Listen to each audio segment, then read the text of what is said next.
Hello there and welcome back to another video. So in today's one, we're going to go through how to create campaign calendars, and this is the exact process that I use at my agency.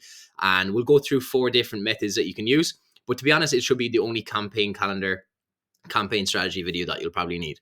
So campaign calendars, they're obviously vitally important to ensure that you're sending at a consistent volume, you're sending to the correct segments, and you're meeting monthly targets. So they can obviously, of course, vary a lot depending on the brand that you're dealing with or depending on your specific brand. For example, some brands might only send 2 campaigns per week, and that might be totally fine. Whereas some other brands and some other clients that we work with send a lot more than that, without actually having an effect on deliverability. Now, I actually have a guide on this. It's in another video, so I'll link that up at the top to check out how you can actually send hypothetically every single day without harming your list. So again, every brand is going to be totally different.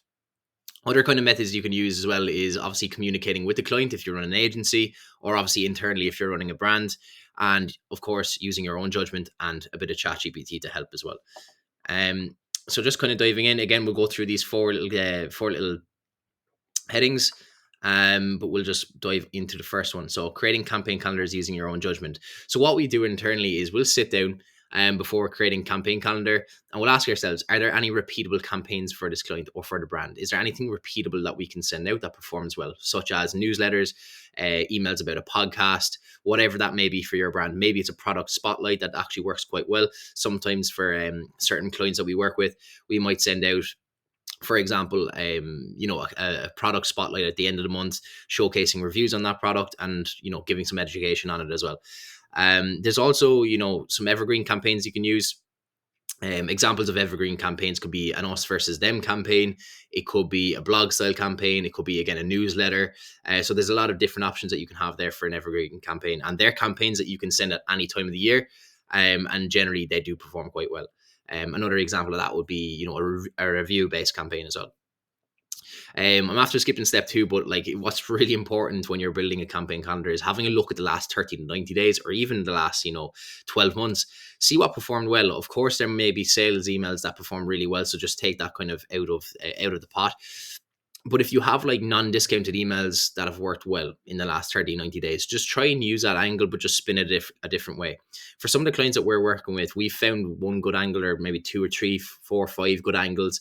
And over time, we've just been spinning different variations of that, and they always perform well. So keep trying until you find a campaign that works well, and then just keep making iterations on that. Of course, not sending it every single time you're sending out an email, but just use it and put it into your arsenal. Again, if you're running an agency, of course, did the client mention that they want any specific campaigns? That's fairly straightforward. And of course, if there's any product launches or promotions coming up, that needs its whole other different type of strategy as well. So that's important to take note of. Of course, then obviously the segments that you want to focus on, once you've built out the campaign calendar, is generally 9 times out of 10, it'll be your engaged customers, your engaged buyers, your engaged non-buyers, VIPs, lapsed customers. So this should just say engaged. So that would include both buyers and non-buyers. This is where the bulk of your sending should really go. Of course, if your list is again, as I mentioned down here, above 30K, or that kind of does depend on the brand, you can get more granular with it as well, depending on what products that they were looking at, depending on how active they are on the website, all that kind of stuff. So we'll just dive into different types of email campaign ideas that you can use for each segment.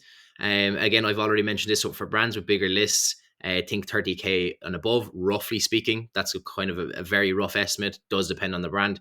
Segmentation does come into play a bit more, and you might want to hit up segments at a regular cadence, such as smaller segments, or smaller pockets of the list that are hyper targeted. So again, examples of what kind of emails you'd send to each segment that we just mentioned above. So engaged customers, the bulk of your sending is going to go to them. They're going to receive usual content like promotions, product-based emails, review campaigns, educational campaigns. For your engaged buyers, they already know the product and the brand, so you would be wasting your time kind of sending them, overly excessive social proof reviews, etc. Because they already trust the brand, they've bought the product already, they've went through the whole process. They just kind of need frequent reminders about the brand, keep them top of mind, and obviously trying to sell them the benefits of consistency if it's a skincare or supplement brand or a consumable product. because a lot of people might just buy it and they mightn't return, but you need to kind of prime them for that habit of the consistent use of the product. Again, that will apply to mainly consumable products. So like, again, campaign ideas there for your buyers would be, educational campaigns, SMS campaigns. And what I mean by that is trying to get your engaged buyers into your SMS list. You could send them out surveys because obviously they've went through the process already, UGC requests, blog style emails, etc. Then for your engaged non-buyers, so they need a bit more convincing. Of course, they're going to need a bit more social proof, a bit more testimonials. And yeah, you just need to build up a lot more trust with them. So what we've seen work well is emails that compare like competitors versus the brand, so us versus them, educational content about products, behind the scenes, formulation processes if it's a skincare or supplement brand.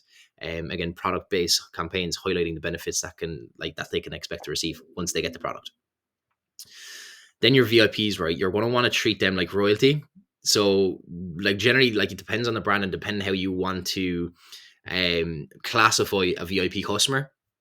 But generally, like these customers might have purchased maybe 3 or 4 times plus. So they've been through the process a few times.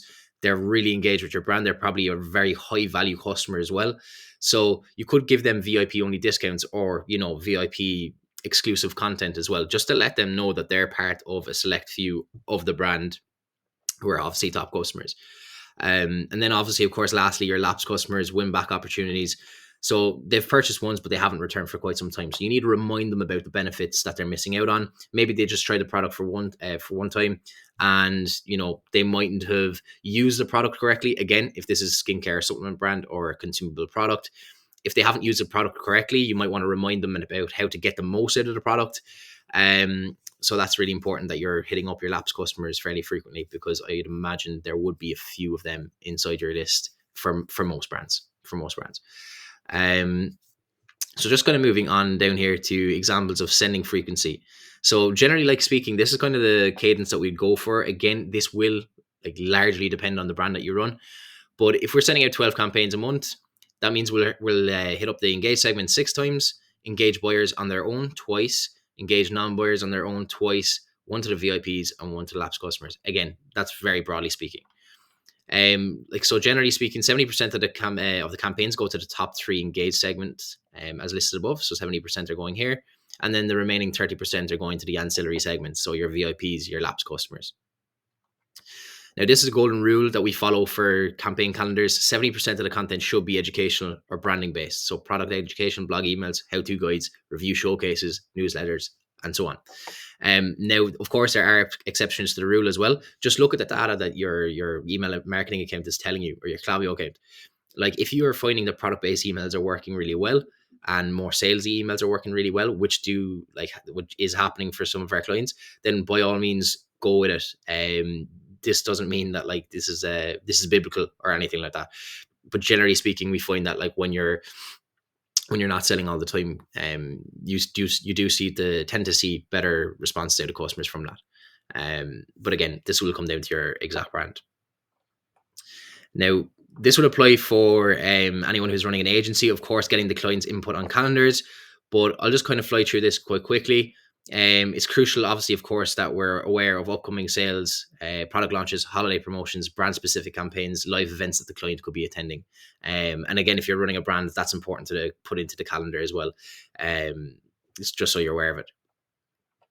And then kind of moving down here. So I might make another video on this, but this is, of course, I say a lot of people are doing this, but it's worth reminding about using ChatGPT for campaign calendars. So we have a little training here. I'll make a separate video on this, but generally the process that we do follow is what we'll do is we'll train up ChatGPT on the business. So we'll just paste a load of text from the client's website into ChatGPT. We'll paste a load of text from the brand questionnaire that we get them to fill out on the onboarding process into ChatGPT. And that will train up ChatGPT on the brand, and then it can provide some nice angles that you can come up with for your campaign calendars as well. So again, I'll make another video on that. But then, of course, campaign calendar benchmarks. So, of course, this isn't actually a way of like creating campaign calendar, but this is something that we follow internally, and I'd strongly recommend you do it for your brand or your clients as well. So what we do at any given time is we'll have campaign calendars planned at least 4 weeks in advance, because this just gives you a bit of buffer room in case something last minute comes up, a flash sale, an important announcement, whatever that may be.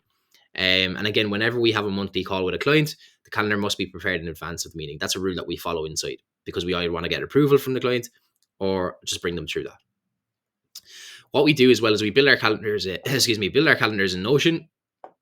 So what we do is we'll put in the content style, put in the segment, and put in the exclusion segments. It's really important to actually show that to a brand that you're working with. Of course, like, this is how we're splitting up the campaigns. This is how this is who's being excluded. And just finally, before we hop off, I want to mention that we do exclude active subscription customers for any consumable brand. And this is something I've seen a lot of brands and agencies miss out on, because if you're including subscription customers in your emails, that may completely over attribute what the revenue is doing in your campaigns. Because, for example, if you send out a campaign and let's say a subscription customer clicks it, and then let's say tomorrow their subscription renews, that sale may be attributed to the email and like their subscription customer. So it's not really accurate. So we always exclude subscription customers from the bulk of our sends. Of course, we'll contact them the odd time, specifically to them. But of course, they've reached like the peak of where you want customers to get to, so there's no point in annoying them. But hopefully you found this video useful. This is the exact process that we go through in our agency to build out campaign calendars. If you'd like access to this document, please leave a comment down below. And if you enjoyed this video, please subscribe. I really appreciate it, and catch you on the next video.